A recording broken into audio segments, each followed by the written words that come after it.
Randy. Randy.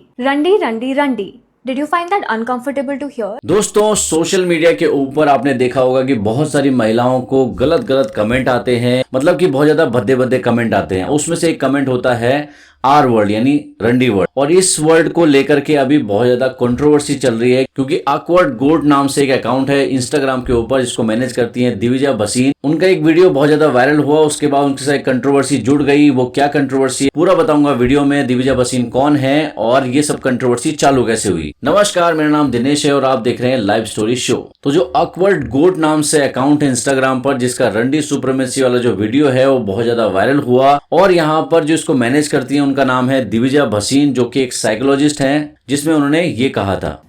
Randy. Did you find that uncomfortable to hear? I also used to cringe at that word, but now it makes me feel nothing. You see, men call me that every single day in my comments. It's just a word now.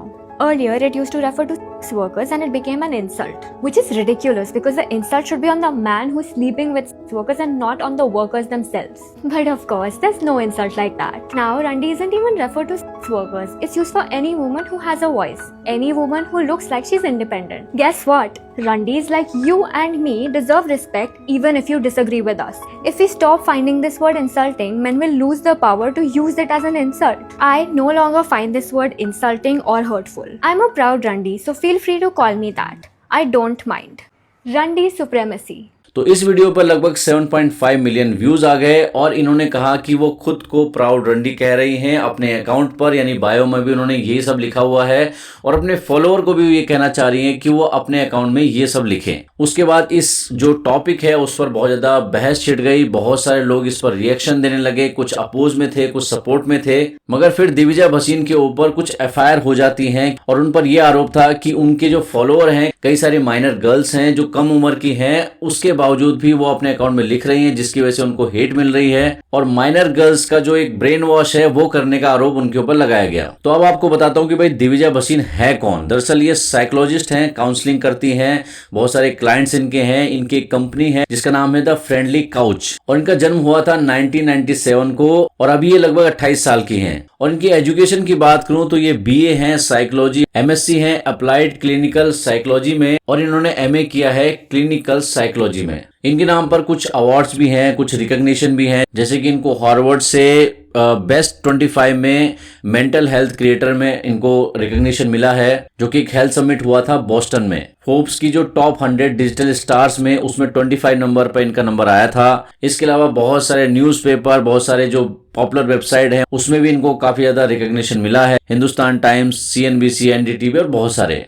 इनके Instagram पर लगभग 5,20,000 follower हैं और जो YouTube है उस पर 1,03,000 follower हैं। और ये अपने आप को साइकोलॉजिस्ट ही कहती हैं और साथ में ये बहुत सारे क्लाइंट्स को जो है 1-to-1 सपोर्ट भी कर चुके हैं। ये 5,000 से ज्यादा क्लाइंट्स को हैंडल कर चुकी हैं, साथ में 20,000 से ज्यादा सेशन दे चुकी हैं। इनकी जो हस्बैंड है उनका नाम है अमोद भानुशाली, और अमोद भानुशाली के जो पिता है वो है सचिन भानुशाली, जो कि 3,000 करोड़ से ज्यादा की कंपनी को ओन करते हैं। यानी काफी ज्यादा रिच फैमिली से ये आती हैं और रिच बैकग्राउंड का है। उनके जो हस्बैंड है और फादर इन लॉ है उन्होंने भी अपने लिंक्डइन अकाउंट की फोटो हटा दी है, अपनी जो प्रोफाइल पिक है वो हटा दी है। यानी कहीं ना कहीं जो हेट आ रही है उसकी वजह से दिविजा भसीन भी आजकल बहुत ज्यादा परेशान है। अब इन सारी हेट के बाद जो है 8 नवंबर 2025 को उन्होंने एक यूट्यूब वीडियो बनाया जिसमें उन्होंने रंडी सुप्रीमेसी को लेकर के बात की कि उन्होंने ऐसा क्यों किया, उसके पीछे का रीजन क्या था, और जो उनको हेट मिल रही है उसके ऊपर भी उन्होंने अपना रिएक्शन दिया। उसके बाद भी बहुत सारे रील्स उन्होंने रिएक्शन में बनाए कि वो जो कहना चाह रही है उसको गलत समझा जा रहा है, और जो महिलाओं को ऑनलाइन जो हेट सहनी पड़ती है उसका जवाब उन्होंने दिया था। तो अभी बहुत सारी जो FIR है उसको लेकर के भी दिविजा ने ये कहा कि हो सकता है वो जेल चली जाए, लेकिन जो लड़कियों को जागरूक कर रही हैं वो काम वो करती रहेंगी। इसके अलावा भी उन्होंने बहुत सारे और रिमार्क दिए, जैसे कि उन्होंने कहा कि जो लड़के फेमिनिस्ट को सपोर्ट नहीं करते वो पोटेंशियल रेपिस्ट होते हैं। जी हाँ, उनका एक वीडियो है, आप देखिए। तो आर यू फेमिनिस्ट?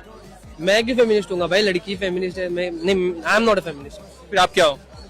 मैं मेल हूँ, इसमें फेमिनिस्ट, फेमिनिज्म टर्न ही फीमेल से आता है, तो जो लड़की ही फेमिनिस्ट बन सकती है, लड़का थोड़ी फेमिनिस्ट बन सकता मैं तो फेमिनिस्ट हूँ। है। ठीक है, आप बने रहो, उससे मैं क्या बोलूँ। Are you feminist? नो। फिर क्या हो आप? उसका जो भी अपोजिट होगा वो हूँ मैं। Baby boy, If you're the opposite of a feminist, you're a misogynist, and every misogynist is a potential rapist because it means that you think violence against women is okay. You think men own women. If you're the opposite of a feminist, you should be ashamed of yourself. We should be ashamed of ourselves that our education system creates men like this, men who are proud to be against feminism. तो दोस्तों ये सारी controversy जो है दिव्या भसीन के साथ जुड़ी हुई हैं और आजकल वो काफी ज्यादा इंटरव्यू भी दे रही हैं, पॉडकास्ट दे रही हैं। जो ये कंट्रोवर्सी हुई है आर्ट सुप्रीमेसी वाली, इसके बाद ये सारी चीजें हो रही हैं। तो अगर आपने सोशल मीडिया पर ये प्राउड आर वाला जो ट्रेंड है वो अगर देखा है तो उसके बारे में आपके रिएक्शन क्या है, आप क्या सोचते हैं इसके बारे में, ये सही है या गलत है, मुझे जरूर बताइएगा कमेंट सेक्शन में। और नेक्स्ट और कौन से ट्रेंडिंग स्टार के बारे में आप वीडियो देखना चाहते हैं मुझे जरूर बताइएगा कमेंट सेक्शन में, मैं जरूर से उसके ऊपर वीडियो लेकर के आऊंगा। और वीडियो कैसे लगा जरूर बताइए। मैं मिलता हूँ नेक्स्ट वीडियो के साथ, तब तक के लिए जय हिंद।